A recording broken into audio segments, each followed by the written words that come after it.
Coordenadoria da Juventude do Piauí. Governo do Estado do Piauí. Olá, seja muito bem-vindo ao programa especial Juventude Carnaval Seguro.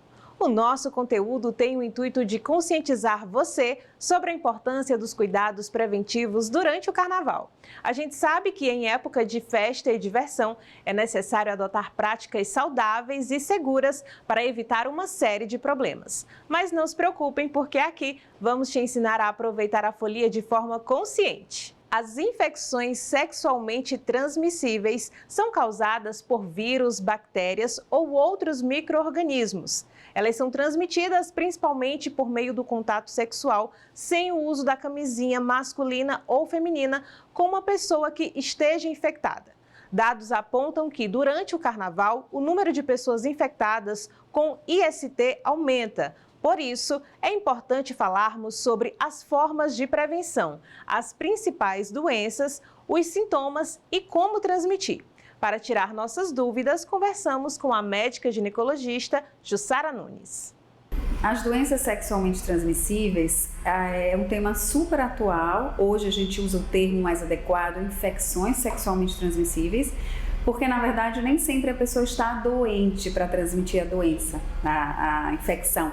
Então a gente adequou esse termo para ficar mais real. Então, para justamente dar essa conotação de que nem todo mundo vai estar doente para transmitir a infecção. Então, primeiramente, é um tema atualíssimo, apesar de ser milenar. Antes de Cristo já se descrevia as doenças sexualmente transmissíveis, né? Então é super atual, até mesmo porque hoje o que a gente vê é que não se tem mais tanto medo das infecções sexualmente transmissíveis. Principalmente as silenciosas. Quais são essas silenciosas? Hoje o HIV, com a evolução da medicina, está sendo encarado, principalmente pelos jovens, como se fosse uma doença crônica, como se é o diabetes, a hipertensão, porque eles não tiveram vivência da realidade do que é a AIDS. Quem viveu na década de 80, 90, era adolescente ou sentiu esse drama, sim, tem medo de AIDS, sabe o que é AIDS, né? Mas os jovens de hoje não tiveram essa realidade, não conhecem ninguém que teve, não viveram esse drama. Então é difícil a gente ter medo daquilo que a gente não conhece, né? Então fica mais, até as campanhas publicitárias que a gente teve muito naquela época, hoje elas diminuíram, o impacto da campanha é muito menor, mais suave. Então deu suavidade a uma doença que já foi realmente bem dramática. E as outras doenças que são silenciosas, como por exemplo, o câncer do colo. O câncer do colo é uma doença que é um câncer, mas que é adquirido via sexual e ele impacta na vida das mulheres, né? Elas vão ter o câncer de colo lá para os 40, 45 anos, mas elas adquiriram o vírus 15, 20 anos antes. E é um vírus que tem prevenção, é um câncer que tem prevenção. A prevenção é fazer a vacinação, que é feita nas jovens, nas adolescentes de 9 a 13 anos e nos meninos também, e é disponível na rede pública a vacinação, né? Essa vacinação contra o vírus HPV protege as mulheres do câncer de colo, que eventualmente venham ser expostas ao vírus, e protege os homens também contra o câncer de pênis. E as doenças sexualmente transmissíveis, infecções sexualmente transmissíveis, é tão simples se prevenir, né? A gente tem tantos instrumentos, mas tem um instrumento crucial que é o preservativo masculino. Então, o preservativo masculino consegue aí prevenir essas doenças na maioria das vezes, exceto nos casos que a manifestação seja fora da região do contato, que haja proteção. Então, em alguns casos, por exemplo, quando a manifestação é na mulher, na vulva, e o contato seja com esta região, então vai ter realmente uma exposição e um risco maior. E as manifestações são diversas, a maioria delas pode ter manifestação clínica, que seriam vesículas, pápulas, condiloma, que a gente chama, que são aquela crista de galo, secreções vaginais ou penianas diferentes, né? Vai ter uma característica peculiar. Essas são as mais comuns, né? Dor, muitas delas têm dor. Então, ao menor sinal de qualquer uma dessas manifestações, o ideal é que se procure um médico, a mulher um ginecologista, o homem um urologista, para que seja orientado, para que seja examinado, tratado e avisar a parceria que está com algum problema e no momento não deve ser feito nenhum tipo de contato sexual. As infecções mais comuns são a gonorreia, a sífilis, o HIV, o HPV, aí tem os outros que são linfogranuloma venéreo, a tricomoníase, todos esses estão aí elencados e são de fácil transmissão.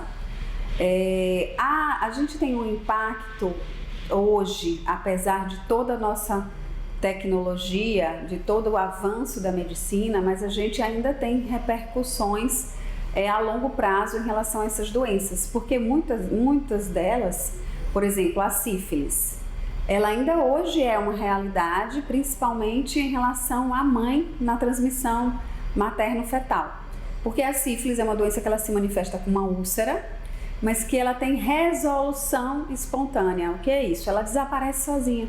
Então a pessoa acha que teve aquela feridinha na vulva, na vagina ou no pênis e ela sumiu. Ela achou que ficou boa, mas na verdade ela não sumiu.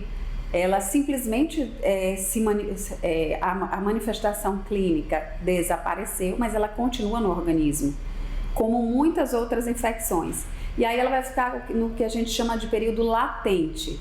Ela vai passar um tempo no organismo até ela se manifestar pela segunda vez, só que agora numa manifestação mais agressiva. Agora ela vai se manifestar na pele, de uma forma sistêmica, vai afetar as mãos e os pés e toda a pele com umas manchas vermelhas.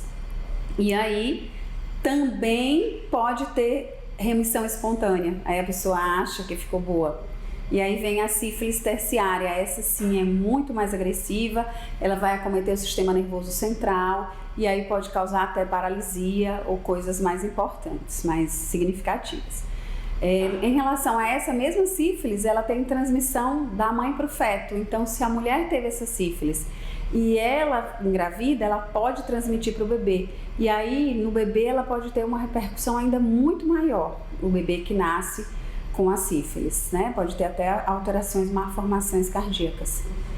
E é uma doença que pode ser feita, o diagnóstico pode ser feito apenas no pré-natal, né? Quando se é obrigada a paciente que faz, né? O pré-natal, ela vai ter uma dosagem sanguínea com essa sorologia, para que a gente saiba.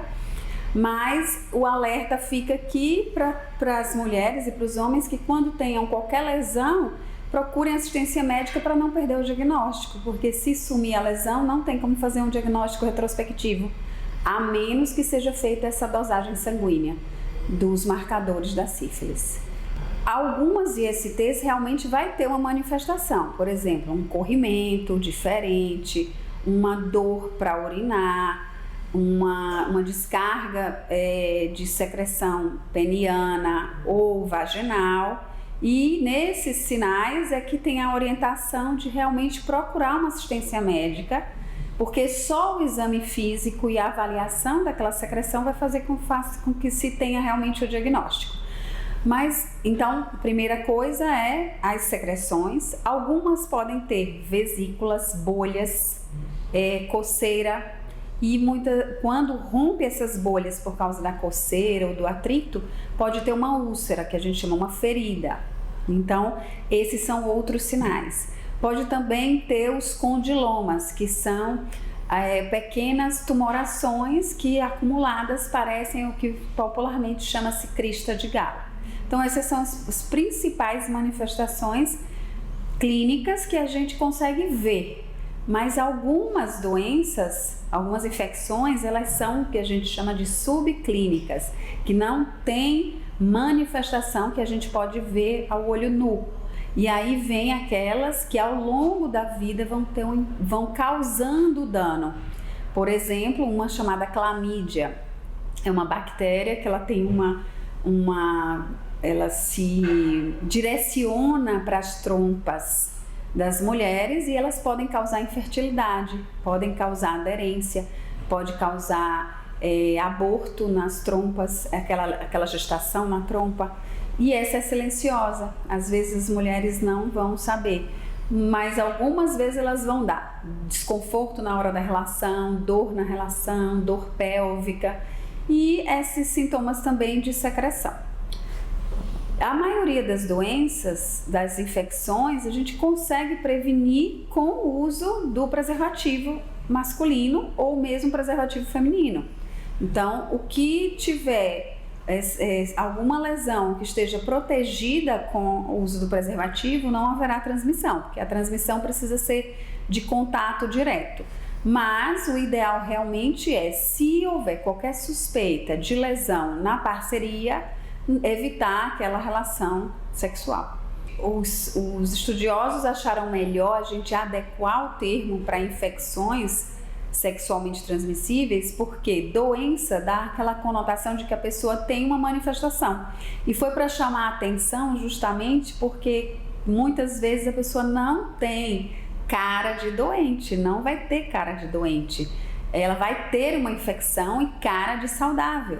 Então, por isso a mudança do termo. Não existe hoje, a maioria pode não ter manifestação e está com a lesão subclínica que a gente chama. Por exemplo, um paciente soropositivo, uma pessoa que tem HPV, que esteja só no colo do útero, numa manifestação, não tem como uma pessoa identificar visualmente, a olho nu, uma manifestação no colo do útero que está lá escondidinho dentro da vagina. Então, por isso a adequação do termo, para que não se rotule uma pessoa com uma doença sexualmente transmissível e só nessa situação eu vou me proteger. Não, a infecção sexualmente transmissível, ela pode estar em qualquer um, porque a gente não consegue identificar se não tiver uma manifestação, uma úlcera, um corrimento, e não dá pra gente ver na cara da pessoa. Muitas mulheres que já passaram o período vacinal, por exemplo, as mulheres que têm 30 anos hoje, elas não pegaram a vacina do HPV, porque a vacina está no calendário vacinal há uns 7 anos e é de meninas de 9 a 13. Então, quem tem 30 ou mais não pegou, mas lembrar que elas podem se vacinar contra o vírus até os 45 anos de idade. Sabemos que o consumo excessivo de álcool aumenta durante os dias de carnaval, mas ele pode trazer prejuízos instantâneos à saúde, assim como a longo prazo. Isso porque o álcool afeta diversos órgãos e funções do organismo, como o fígado e a imunidade. A bebida também pode causar dependência, uma condição conhecida como alcoolismo, que afeta cerca de 10% da população brasileira. Então nós temos diversos efeitos que o álcool pode ter no organismo, que chamam muita atenção, que a gente conversa muito, efeito no fígado, por exemplo, que vai provocar realmente uma inflamação no fígado, pode levar a uma cirrose, pode levar a câncer também, uma insuficiência hepática. Isso é o que chama mais atenção, mas não é somente esse efeito no fígado. O contexto todo tem que ser avaliado. O excesso de álcool pode vir também acompanhado com excesso de peso. Esse excesso de peso pode trazer um diabetes, hipertensão, infarto, AVC. Pode estar associado também a tipos de câncer, associado ao consumo excessivo de álcool. E também a parte mental, que a gente não deve esquecer. Um relacionamento, por exemplo, pode ter uma pessoa que tenha um relacionamento mais abusivo por causa do álcool, a pessoa pode ficar um pouco mais estressada, um pouco mais nervosa, pode ter um transtorno depressivo maior, um transtorno de ansiedade. Então, os transtornos psiquiátricos podem piorar por causa do álcool, desse consumo abusivo de álcool. Quando a gente fala consumo abusivo, a Organização Mundial de Saúde, ela orienta para homem 3 doses por dia, para mulher até 2 doses por dia. Quando a gente fala em dose, vai depender do tipo de bebida alcoólica. Tem bebida alcoólica que tem mais álcool, bebida alcoólica que tem menos álcool. Maneira mais ou menos padrão seria como se fosse uma lata de cerveja mais comum, que a gente toma seria uma dose. Então poderia ser até 3 para o homem e até 2 para a mulher. Só que a própria OMS também ela já orienta que a pessoa tem que ficar pelo menos 2 dias na semana sem consumo nenhum. Então não é para a pessoa também nem concentrar tudo num dia só, por exemplo, e também a pessoa tem que ter também algumas folgas durante a semana para poder o organismo se restabelecer. Só que outras sociedades médicas orientam que o ideal seria consumir nada mesmo, para poder evitar esse efeito do álcool no organismo. Lembrar também que a gente tem problemas como, por exemplo, acidente de trânsito, pode acontecer por causa do consumo abusivo de álcool. Então, toda essa parte do álcool é uma parte bem complexa, não é apenas um determinado sistema que ele vai influenciar, um determinado órgão que ele vai influenciar, mas ele vai influenciar em diversos órgãos, na parte também mental, na saúde mental. Para avaliar como é que está isso com relação ao emprego, com relação ao relacionamento familiar. Então, se outras pessoas já sugeriram que a pessoa deveria parar de beber, que deveria reduzir a quantidade de bebida alcoólica, se a pessoa já faltou emprego. Então, todo esse conjunto. Então, não é somente uma quantidade objetiva, específica, para você falar que está tendo esse consumo abusivo. Você tem esses outros fatores que podem influenciar. Às vezes aquela pessoa que não, só bebe e vai falar, não, só bebe final de semana, mas exagera muito nesse final de semana, então pode impactar nesse convívio familiar, por exemplo, e ser considerado um consumo abusivo de álcool. Tentar aumentar, por exemplo, a hidratação. A pessoa beber muita água. Beber muita água já ajuda bastante. Ajuda o organismo a se recuperar mais fácil. Os rins, eles conseguem depurar, né, todas as toxinas, os rins, o fígado, mas para isso ele tem que estar em perfeito funcionamento. Então, bastante água já ajuda bastante. A alimentação, se a pessoa está consumindo bebida alcoólica e ela se alimenta, a absorção fica um pouco mais lentificada. É aquela coisa que o pessoal comenta, beber de estômago vazio é pior, porque vai pegar mais fácil. Realmente acaba absorvendo mais fácil. Então, seriam algumas medidas para poder melhorar. A alimentação, a pessoa após a bebida alcoólica, ela tem uma alimentação baseada mais em verduras, frutas, por exemplo, em frutas que têm uma quantidade maior de água, como melancia ajuda bastante. Então, frutas, de maneira geral, já ajuda nessa alimentação da pessoa, nessa recuperação da pessoa. Manter uma atividade física ajuda o metabolismo do organismo a ficar acelerado e ajudar nesse metabolismo também. Como é possível reduzir os danos do álcool no organismo? Então, teremos essas possibilidades para tentar a gente reduzir um pouco esses danos. Lembrar que o fígado é um órgão muito capaz de se restabelecer, de retornar ao que era antes. Ele é um órgão que ele ajuda a desintoxicar o organismo, então a gente tem que dar um tempo para aquele fígado também. Aquela pessoa que bebe todo dia, não está dando tempo ao organismo para o fígado se recuperar. Então o fígado é um órgão espetacular, ele precisa também da nossa ajuda. Os rins também são espetaculares, precisam também da nossa ajuda. Sempre uma boa hidratação, uma boa alimentação, uma pausa com relação a esse consumo de bebida alcoólica, tudo isso vai ajudar o nosso organismo a funcionar de maneira mais adequada. Durante as festas de carnaval, é comum aumento no consumo de alimentos calóricos e bebidas alcoólicas. Além disso, o ritmo nesses dias torna-se intenso e, como consequência, o corpo perde muita água. Essa combinação é perigosa para a nossa imunidade. Por isso, é preciso ficarmos atentos às dicas de nutrição para curtir a folia com saúde. Como a gente deve se alimentar no período antes das micarinas carnavais? A gente deve estar procurando sempre uma alimentação saudável, rica em frutas, verduras, proteína e evitar comidas gordurosas. Danila, mas qual seria um prato ideal? Como um prato bastante colorido, que tem ali uma carne magra, e os lanches, bora dizer, frutas e bastante líquido. Então, antes eu tenho que comer saudável. Bota ali um pratinho colorido, sem muita gordura e tá tudo bem. E durante o período das festividades, o que é que eu devo fazer? Eu devo sempre estar preparando a minha alimentação antes, se possível, deixar ali congelada, para depois não ter a desculpa de pedir um fast foods, que entram em quê? Naquelas comidas que são gordurosas, que é o que a gente menos indica durante as festividades. Porque o que é que acontece com esses alimentos? dificultam a digestão, fazendo com que você fique ali mais pesado, mais cansado, né? E consumir bastante carboidrato de qualidade, que estão ali nas frutas, né? Nos carboidratos mais complexos, como pães integrais, que é para quê? Para te dar energia. E frutas com bastante água, como a melancia, o melão, fazer uns sucos detox, que vai te dar bastante energia para você estar pulando aí nas micaretas e festividades, certo? E o que é que eu devo evitar? O que é bom evitar? Se possível, diminuir a quantidade de álcool, porque o álcool acaba sugando a minha água do corpo, né, me desidratando, por isso que depois de vários dias de festividade a gente fica ali com o pé inchado de tanto beber álcool, viu, não é de correr não. Ou se não conseguir evitar, entre uma dose de bebida, entre uma cerveja e outra, tá ali sempre com a aguinha do lado para você estar hidratando.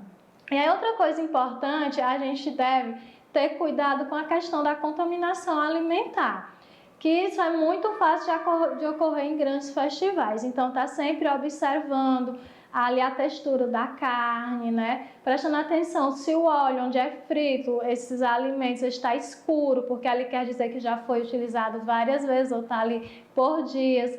Evitar comidas com muito molhos, porque pode haver uma contaminação. Também quando for nessas barraquinhas, a gente prestar atenção se a carne crua está próximo da cozida, da assada, porque ali pode haver uma contaminação cruzada. Então são esses os cuidados que a gente deve ter. E a volta desses festivais, qual é a melhor maneira para mim voltar à minha rotina? Então logo que a gente volta, né? O que é que acontece? A gente está um pouco meio desregulado, para não dizer totalmente. Então, o que é que a gente deve fazer? Seria muito bom você voltar com as dietas detox, né? Fazer um detox no corpo, que é para jogar, mandar embora toda aquela coisa ruim que a gente jogou, que o nosso corpo volta bastante inflamado de tanto álcool, né? Para quem bebe muito e come muita besteira. E aí, quais são? Fazer o suquinho verde, né? Vou dar aqui uma dica de um que é maravilhoso, que é com couve, maçã, gengibre, né? E água de coco, batido tudo ali no teu café da manhã com ovos, depois comer uma fruta com uma castanha do Pará. No almoço, sempre preferir o frango ou o peixe, que são carnes leves, de fácil digestão, com uma salada, né? Um carboidrato bom, uma batata. No lanche da tarde, pode tomar novamente um suco verde, comer um omelete. E no jantar, pode estar repetindo também o almoço, certo? E se hidratar bastante, minha gente. Lembre-se da importância da hidratação. Nós somos água, 70% do nosso corpo é água. E a gente esquece de um bem tão importante.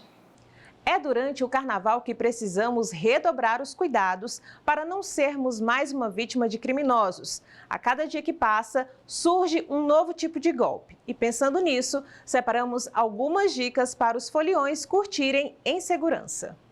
A gente dá como dica, né, de principais dicas para segurança em eventos como carnavais, micarinas, é para que o folião, nesse momento de descontração, de alegria, normalmente onde há ingestão de bebidas alcoólicas, ele tenha cuidado com seus objetos pessoais. Levar para o evento o mínimo necessário, não levar objetos de valores.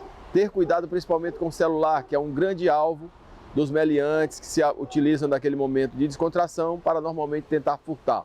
Então são essas dicas, que a pessoa brinque com responsabilidade, respeite o direito dos outros e possa estar retornando para os seus lares com segurança. Caso você seja uma vítima, procure sempre uma orientação de um policial militar, de um policial civil. Normalmente temos centros integrados nos locais de evento.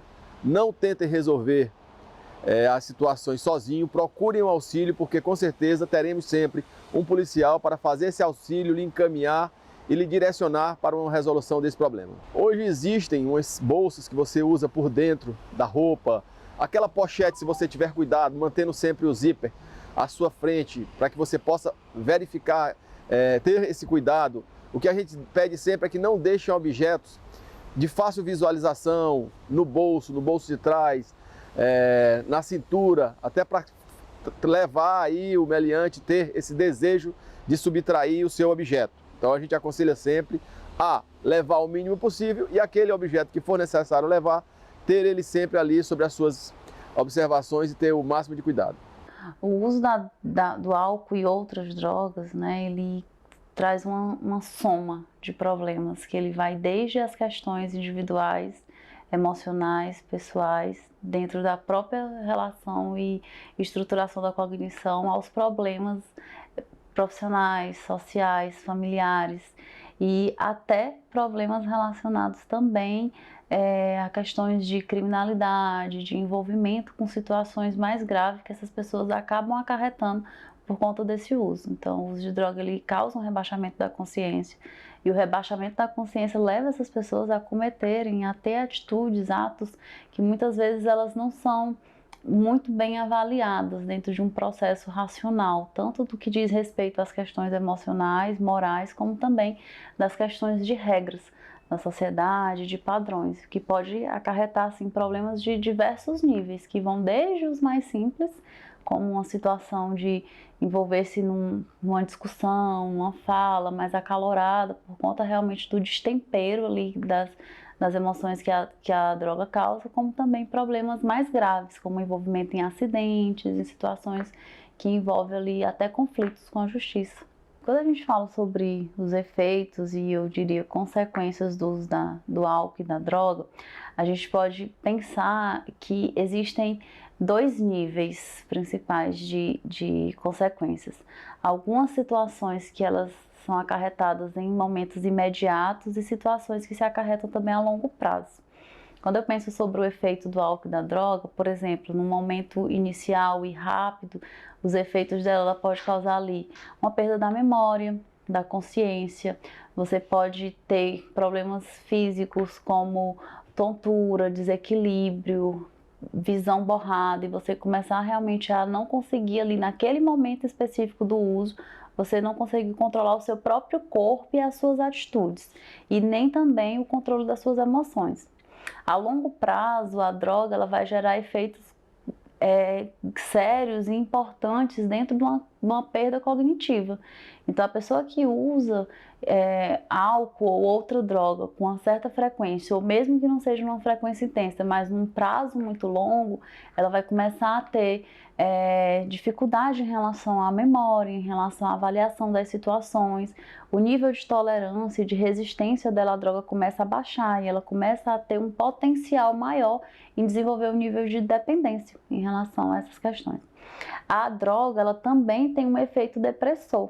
Então, quando você usa qualquer tipo de substância e você tem ali um rebaixamento da sua consciência e você tem algum tipo de atitude que você não lembre, você não faz uma boa avaliação, no dia seguinte você tem uma tendência a entrar num estado mais depressivo, de avaliação, de culpa e até chegando a isolamento, fora as consequências que você pode ter no momento do uso da droga.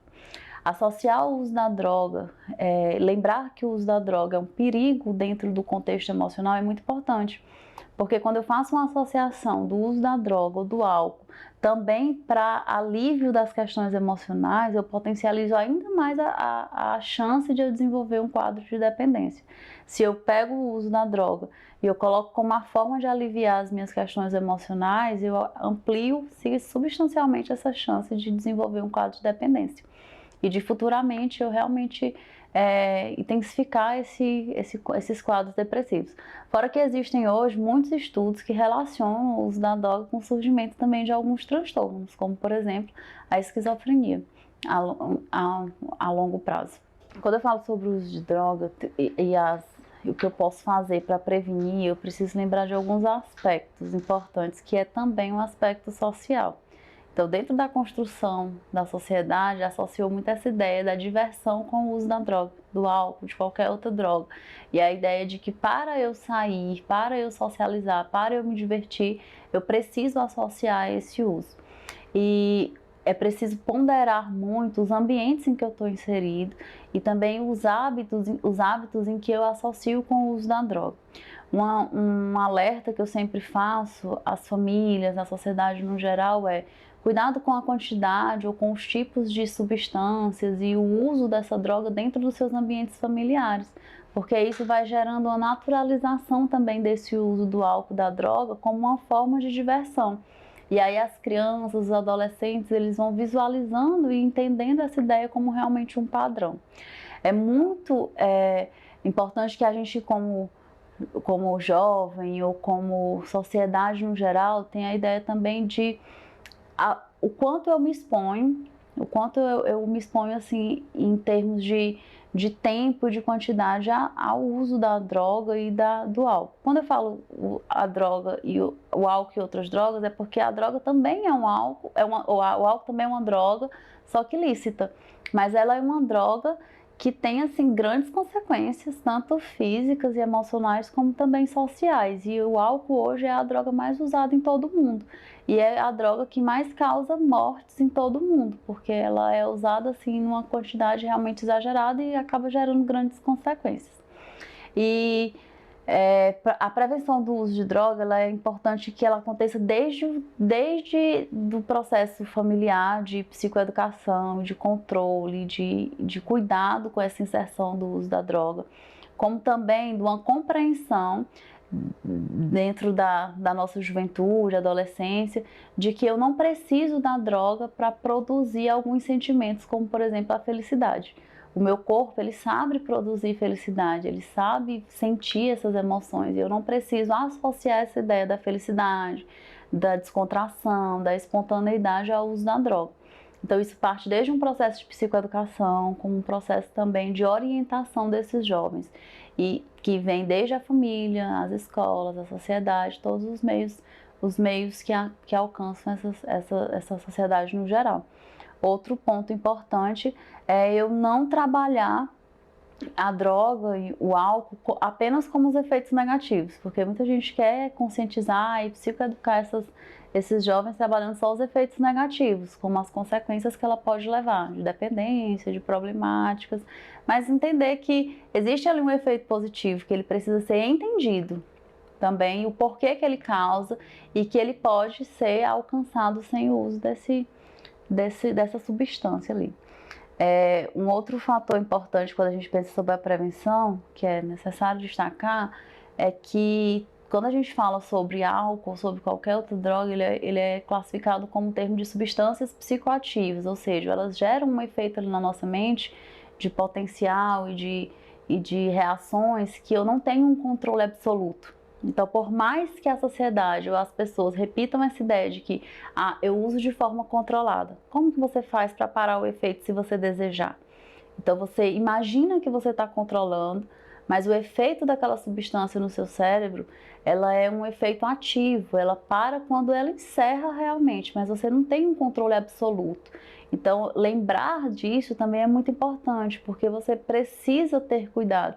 E algumas questões, como elas não são proibidas, você é quem tem que trabalhar o seu limite, o seu processo realmente de educação e de proteção em relação a essas substâncias. Quando a gente fala do aspecto de adoecimento, existe uma diferença entre o uso e o abuso, né, que é a dependência. Então, todo mundo que usa, ele é um possível candidato a desenvolver um quadro de dependência. Quando a gente pensa nessa perspectiva de que a droga é ativa no seu cérebro, então você está ali se candidatando a essa possibilidade, porque você realmente não sabe em que momento você vai viver esse limite, né, em relação ao uso e a acabar desenvolvendo realmente um quadro de dependência.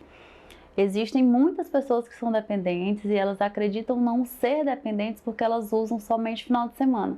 Mas a vida daquelas pessoas, ela passa também a se organizar e a se configurar em torno daquele uso. Então ele acredita que não, mas eu uso só final de semana, eu paro quando eu quiser. E quando ele faz essa interrupção, gera ali um nível de desgaste, tanto social quanto emocional, muito intenso, que também pode estar relacionado e caracterizado com esse quadro de dependência. E o tratamento da dependência química, ele é um tratamento que envolve diversos setores, ele é um tratamento extremamente difícil, porque exige do paciente um nível de entrega, de disciplina muito grande, muito consistente. Então, o tratamento da dependência química, ele inclui tanto o acompanhamento psiquiátrico quanto psicológico, como também um trabalho muito intenso com a família, com a rotina, com a atividade física, para que esse indivíduo ele comece realmente a rever e reaver as suas questões emocionais, começando a buscar novos padrões, a fazer uma mudança social, incluindo novas atividades que ele possa ter prazer, que ele comece a sentir essas sensações sem que ele precise atribuir todas as suas questões emocionais e sociais ao uso da droga, para que aí então ele comece a se desvincular e vencer realmente esse quadro que é muito prejudicial e traz consequências gravíssimas para a vida como um todo. Existem estudos hoje que eles trazem e afirmam que a grande maioria das pessoas, dos jovens adultos que hoje usam algum tipo de substância, seja álcool ou alguma outra droga, eles tiveram o primeiro contato com essa substância ainda na segunda infância, ou seja, entre 6 e 9 anos, eles tiveram o primeiro contato, ou seja, a grande maioria dessas pessoas que hoje usam, eles viram em algum ambiente ou algum contexto de pessoas próximas, familiares ou amigos. E é assim a droga ou o álcool acaba chegando ali realmente nessas famílias e nesses contextos e ampliando realmente ali para esses jovens essa ideia de que para a sociabilidade, que para os momentos de diversão é preciso haver o uso de alguma substância, principalmente do álcool. Outra coisa que facilita, que intensifica o uso do álcool também na nossa sociedade, é que o álcool ele é uma substância de acesso muito fácil. Então hoje, se você observar, em todos os ambientes vende o álcool. E não há assim um rigor nessa observação de se ali são pessoas realmente adultas ou se ainda são jovens menores de idade que estão fazendo aquele consumo. E principalmente porque existe também dentro dos contextos familiares, né? E a família ela precisa estar atenta, a escola também precisa estar atenta para fazer essa orientação muito clara em relação a orientar esses jovens de que se em algum momento você desejar utilizar algum tipo de substância, e nisso eu incluo o álcool, utilize porque é um momento que você está se sentindo seguro para aquilo ou porque é um momento que cabe esse uso. Mas nunca o uso do álcool porque você está sendo pressionado socialmente para você usar, porque todos os colegas usam, você também precisa usar, ou porque você está emocionalmente desconfortável e você precisa buscar um alívio para essas emoções. Então, haver essas orientações, esses diálogos mais próximos, haver essas ponderações, ouvir também as percepções desses jovens, as curiosidades desses jovens em relação ao uso do álcool e de algum outro tipo de substância é muito importante e é uma forma também de condução e de trabalhar essas situações que às vezes elas ficam ali minando e se crescendo e desencadeando realmente um nível de curiosidade que vai fazer com que eles busquem em algum outro momento e que acabem usando de uma forma desorganizada, desajustada e podem levar algum outro tipo de consequência maior. O carnaval pode ser um convite fácil a diversas formas de exageros e, infelizmente, é nessa época do ano que muitos jovens caem na cilada de experimentar drogas. Entender os riscos e as consequências delas sobre a saúde mental e física é um dos aspectos mais importantes para conter os efeitos negativos desse problema. Além dos danos ao organismo do usuário, o uso de substâncias ilícitas gera impactos sociais e econômicos em larga escala. O nosso especial Juventude e Carnaval Seguro vai ficando por aqui. Espero que você tenha aprendido junto com a gente todas as nossas dicas de prevenção para curtir um carnaval feliz e muito seguro, claro. Eu vou ficando por aqui. Uma excelente folia a todos, com muita paz, saúde, amor e respeito. Até a próxima!